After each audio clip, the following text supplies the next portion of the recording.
Back in 1989, a man named Elwood Edwards sat down in his living room in North Carolina, hit the record button on a cassette deck, and read out 4 short lines for a $200 paycheck. "Welcome, you've got mail. Files done." Goodbye. His wife Karen worked at the company that needed the recording done and suggested his voice for the job. Within 10 years, one of those phrases, "you've got mail," would be played an estimated 35 million times every single day, becoming the defining sound of the biggest internet service provider in the country. The same company that paid Elwood Edwards $200 for a quick cassette session would eventually be valued at $222 billion at its high point. America Online went public on the NASDAQ on March 19, 1992, priced at $11.50 a share, with a market cap of $62 million. By December 1999, that number had ballooned to $222 billion. 3 years later, the company reported a net loss of $98.7 billion still, even now, the biggest single-year loss any American corporation has ever recorded. And by autumn 2023, the company's campus at 22,000 AOL Way in Dulles, Virginia, was being torn down by demolition crews' 3 office buildings and 2 parking structures, flattened to make way for a data center. The company behind You've Got Mail had essentially been wiped off the map. And the story of how it dismantled itself starts the way a lot of these stories do, with a startup that had no real business making it in the first place. You're watching American Electronics and Tech, the channel that breaks down the companies that built the electronic world, all the way down to the server rack and the engineer who wrote the code.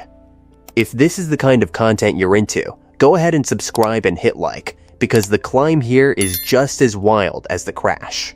Steve Case was born in Honolulu in 1958. As a teenager, he picked up Alvin Toffler's The Third Wave, a book that forecast the digital revolution decades before anything like the commercial internet existed, and the idea burrowed into him and never let go. He became convinced computers would eventually connect ordinary people in ways phones simply couldn't. There wasn't exactly a career path built around that belief. He graduated from Williams College in 1980, and since there weren't any internet companies around for a 21-year-old to apply to, he went into marketing instead, first at Procter & Gamble in Cincinnati, then at Pizza Hut out in Wichita, Kansas. He was a consumer products guy stuck in the middle of the wheat belt, quietly holding on to a vision of a connected world that hadn't been invented yet. In 1983, his brother Dan, who worked in investment banking, took him along to the Consumer Electronics Show in Las Vegas. That's where Case crossed paths with William von Meister, a serial entrepreneur who'd started a company called Control Video Corporation. CVC had a single product as service called GameLine, which let Atari 2600 owners download games over a phone line for $1 each. Case joined on as a marketing consultant and relocated to Washington, D.C. Within months, Control Video was practically bankrupt.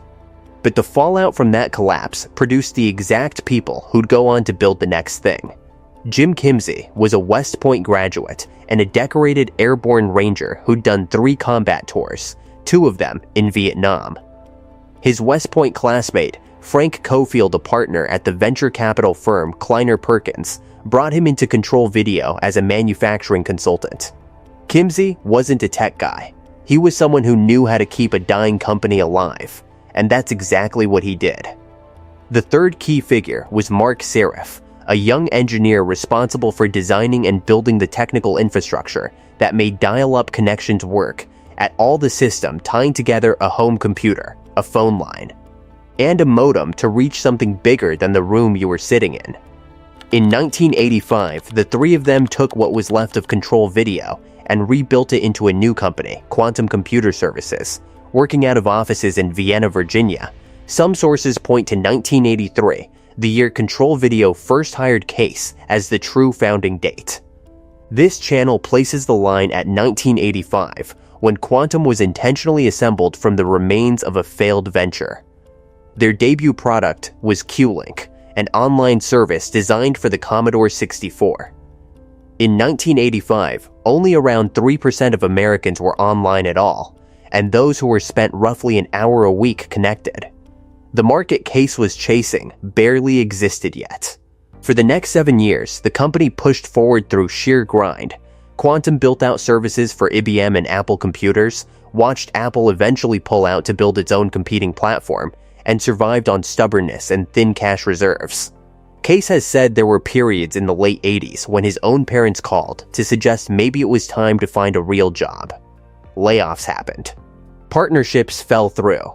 Some months the company nearly ran out of money completely. They kept pushing anyway. In 1991, the company rebranded to America Online. The next year, AOL went public, raising $66 million with 200,000 subscribers on the books. At that point, AOL sat in third place in the market, trailing both CompuServe and Prodigy. And almost no one outside the tech industry had heard the name. Then, Jan Brandt showed up. Brandt was hired as Chief Marketing Officer in 1993, and her strategy was, in its own way, a classic idea. Rather than sink money into television ads the way Prodigy had, she'd put the actual product directly in people's hands via the mail. Her opening campaign shipped free trial discs 3, 5-inch floppy disks preloaded with AOL software, and an offer of free connected hours to targeted households nationwide. The budget was $250,000. The response rate hit 10%. In an industry where 2 or 3% already counted as a great result, 10% was almost unheard of. People weren't just testing the software out, they were converting into paying subscribers. So Brandt doubled down, and what happened next has no real comparison anywhere in American marketing history. The discs spread from mailboxes into Blockbuster stores, from magazine inserts into cereal boxes, from Barnes & Noble checkout counters into boxes of frozen Omaha steaks. Brandt herself called it carpet bombing, and the numbers back that description up. At the height of the campaign, by her own estimate, half of every compact disc manufactured anywhere in the world carried an AOL logo on it. Across 13 years, from 1993 through 2006, more than 1 billion of these discs made their way across North America. Landing each new subscriber cost AOL roughly $35. The average subscriber stuck around for about 25 months, generating close to $350 in lifetime revenue per person. At peak speed, AOL was signing up a brand new user every 6 seconds.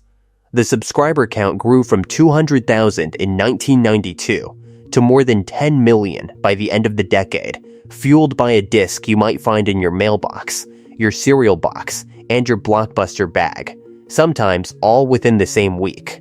One of those original discs is now preserved in the Smithsonian's National Museum of American History as an artifact of how the internet first reached American households.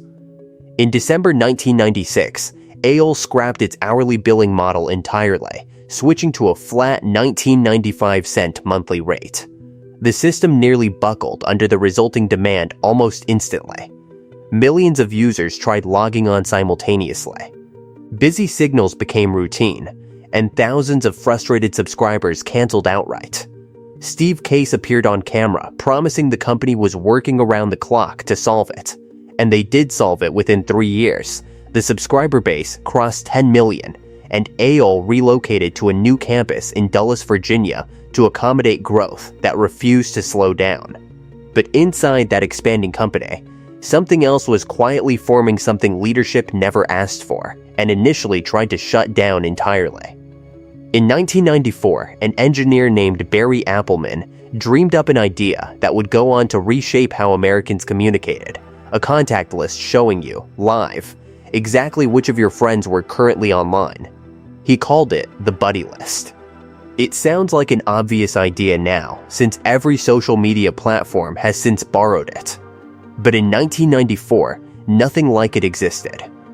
Appelman brought in 2 colleagues, Eric Bosco, a browser programmer, and Jerry Harris, a client software developer, and the 3 of them built a prototype messaging platform running on old Hewlett-Packard servers, obtained as a favor from the head of AOL's data center.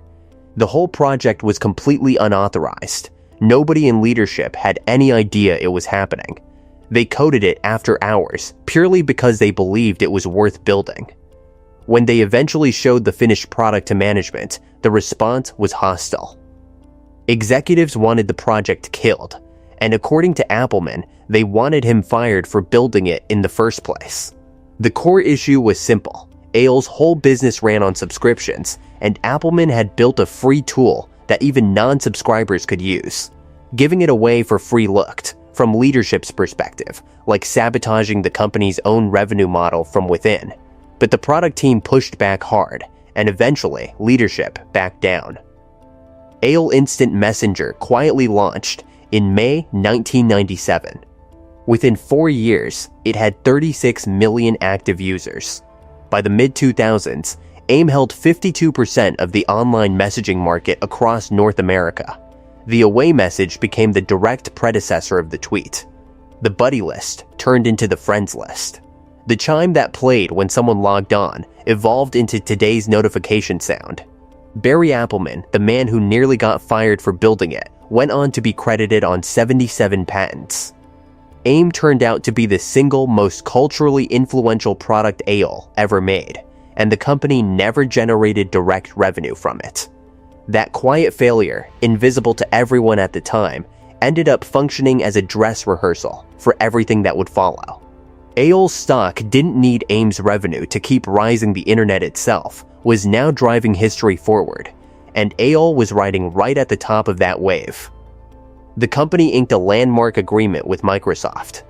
Internet Explorer became the default browser bundled into AOL's software, and in exchange, AOL got bundled directly with Windows, putting its icon on nearly every new PC sold across America. CompuServe, once the reigning market leader, got acquired in 1998. That same year, AOL bought the browser company Netscape outright for $4.2 billion. In 1999, it picked up MapQuest for $1.1 billion. By 1997, roughly half of all American households with internet access were getting online through AOL specifically. The stock had climbed over 700 times its IPO value, and in December 1999, AOL's market cap peaked at $222 billion. A company worth just $62 million 7 years earlier was now valued higher than General Motors, Ford, and Boeing put together. Steve Case understood two crucial things at once. First, he recognized that the company's massive valuation was largely a product of the dot-com bubble, a market condition that wasn't built to last. Second, he understood broadband was coming, that cable modems and DSL would eventually replace dial-up entirely, and that once always-on internet became standard, millions of subscribers would no longer need AOL's software or its monthly fee just to get online. The window to turn that inflated stock price into something durable was closing fast. On January 10th, 2000, exactly 2 months before the Nasdaq hit its all-time peak and began a crash that would drag on for years, Steve Case and Gerald Levin, CEO of Time Warner, stood together and announced the largest corporate merger in American history. AOL, a dial-up internet company barely 15 years old, would acquire Time Warner, owner of HBO, CNN, Warner Bros., Time Inc., and the country's second-largest cable system for $182 billion. The newly combined company would carry an estimated value of $350 billion. AOL's own shareholders would control 55% of the resulting entity, meaning the internet upstart, not the legacy media giant, would hold majority ownership. It was the single boldest bet ever placed on the merging of media and technology, and within 3 years, it would generate the largest financial loss ever recorded by an American company. At its high point, AOL had more than 20 million paying subscribers. Roughly half of all internet traffic in America ran through its servers. "You've got mail" wasn't just a system alert, it was a verb. A cultural touchstone, the title of a 1998 romantic comedy starring Tom Hanks and Meg Ryan. For tens of millions of families, it was simply the sound the internet made when everything was working correctly. AIM had 36 million active users by 2001 and controlled more than half the entire messaging market. AOL wasn't just a piece of the internet for most Americans. AOL essentially was the internet. The email, the chat rooms, the news, the weather, the search bar, the buddy list, the disk that got you connected in the first place. Every feature social media would later claim credit for inventing community features, messaging, status updates, identity built around a screen name AOL had already built, all contained inside a walled garden held together by a phone line and a $19 a month subscription fee. But broadband was coming. Cable internets. Always on connections that didn't need a dial-up handshake, a walled garden, or a monthly fee paid to a gatekeeper. AOL's entire business model rested on being the only route millions of Americans had to get online. Once the internet stopped needing a front door, that same front door was about to become a wall instead. The merger took a full year to close. The Federal Trade Commission scrutinized combining the country's largest internet provider with one of its largest cable and content companies. The Federal Communications Commission raised its own concerns about AOL's grip on instant messaging. Regulators attached conditions to the deal, and while the paperwork slowly worked its way through Washington, the market conditions that had made the whole deal possible were collapsing underneath it. The Nasdaq peaked in March 2000 and entered a freefall that lasted more than 2 years. .com advertising revenue, the exact fuel that had powered AOL's growth story, simply dried up. The merger officially closed on January 11, 2001, and by that point, the currency Steve Case had used to buy Time Warner AOL's inflated stock price was already sliding hard. There are two honest ways to read that decision, and a fair account holds both simultaneously. One version says Case clearly saw that dial-up was dying, that broadband would gut AOL's subscription business, and that he made the only rational move available to him, convert the stock into something real while it was still worth something. Under that reading, the merger wasn't arrogance, it was triage, an attempt to jump out of a burning building into the building next door. The other version says Case used bubble-inflated paper to buy a company whose leadership didn't fully grasp what they were signing away, and that the deal's architects had started believing their own hype about convergence. The truth is probably a mix of both, and the tragedy is that it wouldn't have mattered regardless. The timing alone doomed it. The two corporate cultures never actually merged. Time Warner executives, many of whom had spent decades building careers in cable, publishing, and film, saw the AOL people as arrogant newcomers whose entire company had been built on stock price rather than real earnings. AOL executives, meanwhile, viewed their Time Warner counterparts as slow-moving relics of old analog media who couldn't grasp the scale of what the internet was becoming. CNN refused to grant AOL preferential access to its content. Warner Music pushed back against AOL's digital distribution plans. The cable division, which held the keys to the broadband future AOL, desperately needed Slow, walked every single effort to bundle AOL service with its high-speed lines. The promised integration, the grand convergence of content and connectivity everyone had been promised, simply never happened. What showed up instead was paralysis, internal suspicion, and losses on a scale nobody had ever seen before. In 2002, AOL Time Warner reported a net loss of $98.7 billion, writing off close to $99 billion in goodwill. That single figure, $98.7 billion, still stands as the largest annual corporate loss in American history. Gerald Levin, who had championed the merger against internal resistance, resigned in December 2001, publicly calling his tenure a failure. Steve Case was pushed out of his chairman role in 2003. That same year, the company dropped AOL from its name altogether, going back to simply Time Warner as if removing 3 letters could somehow erase everything that had happened. Ted Turner, who had sold Turner Broadcasting System to Time Warner back in 1995 and became the combined company's largest individual shareholder, lost roughly 80% of his personal fortune, around $8 billion. Employees throughout the merged company watched retirement accounts built on AOL Time Warner stock lose most of their value. The roughly 4,000 employee millionaires AOL had created in Loudoun County during the boom years, engineers, developers, early hires whose stock options had made them wealthy on paper, watched those fortunes evaporate within months. That's simply what happened, stated plainly, and no amount of analysis changes what it felt like for the people living through it. What followed was a slow unwinding, one deal after another, each smaller than the last. In 2009, Time Warner spun AOL off as an independent company. Its market cap at separation stood at $3.3 billion, a 97% drop from its $222 billion peak. In 2015, Verizon Communications bought AOL for $4.4 billion, hoping to leverage its advertising technology to build a digital media division. Verizon then merged AOL with Yahoo into a subsidiary called Oath, a name that sounded like a promise and instead delivered a $4.6 billion write-down in 2018. Tim Armstrong, the CEO of Verizon had installed to oversee the combined properties, departed that same year.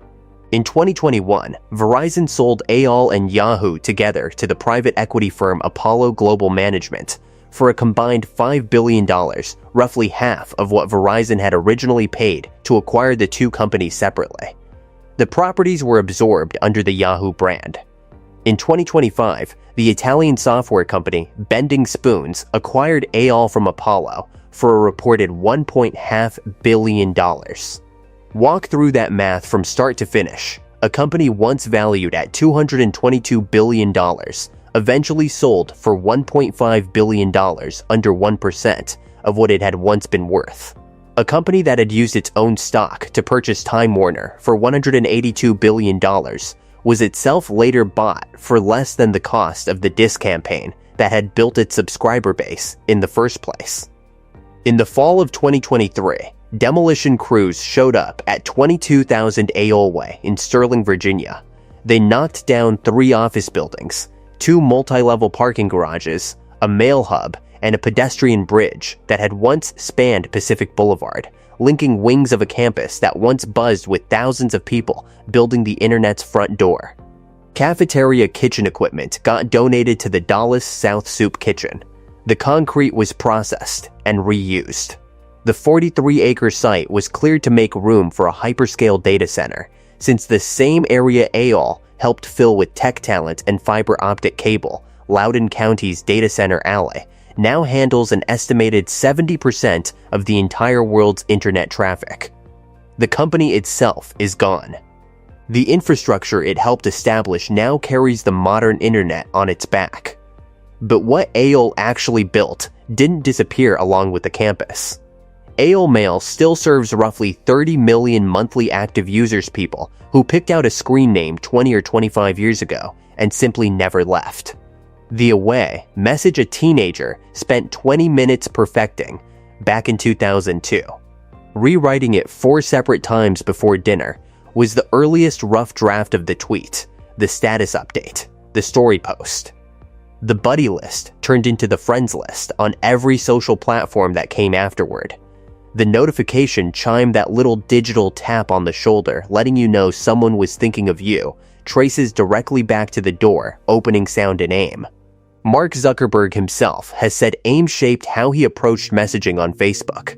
Every group chat, every Discord server, every read receipt on every phone worldwide carries a trace of what Barry Appelman built on borrowed servers back in 1994. Because he believed it mattered, even after his bosses told him to stop. One of Jan Brandt's free trial discs sits behind glass at the Smithsonian today, cataloged as a piece of how everyday Americans first experienced the internet. The Internet Archive actively collects old AOL CDs, preserving them the same way a museum preserves pottery fragments from a civilization that rose and eventually fell. And millions of people, even now, can still hear that voice if you just say the words to them. Back in 1989, Elwood Edwards recorded 4 phrases on a cassette deck in his living room for $200. His wife had mentioned the company needed a voice. He hit record, read the lines, and handed over the tape.